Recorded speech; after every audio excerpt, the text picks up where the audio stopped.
Вот уже в 5-й раз бал маленьких принцесс собирает особенных девочек со всего Башкортостана.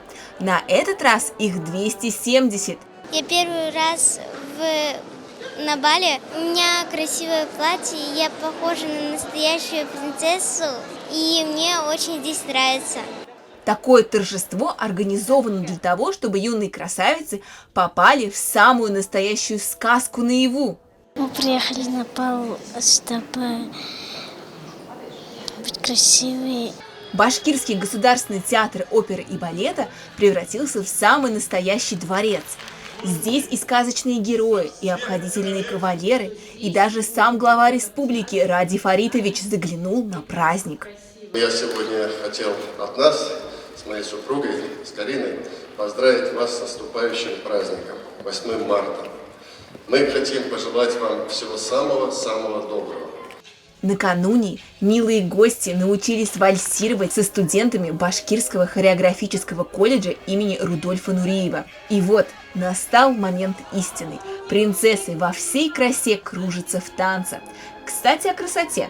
В этот день стать по-настоящему прекрасной внешне можно было прямо здесь, на балу. Я пришла на бал маленьких принцесс. Я из деревни Карадыган. Здесь площадки, где делают прически, аквагрим и макияж. Я сижу, жду прическу и макияж. Нарядные фотозоны, сказочные персонажи, вечерние платья, блестящие короны, цветочные бутоньерки и, конечно же, целый шопер приятных подарков. Это все для девочек, таких хрупких снаружи, но сильных внутри. Я сегодня раздаю вот такие вот красивые браслетики с цветочком. Я вижу, что детям нравятся эти браслетики, они с удовольствием их носят.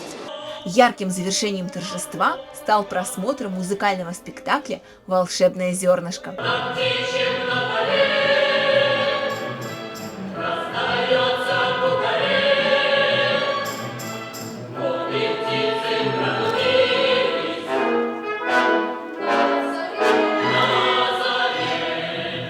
Аналогичные мероприятия с недавних пор проходят и в других районах и городах Башкортостана.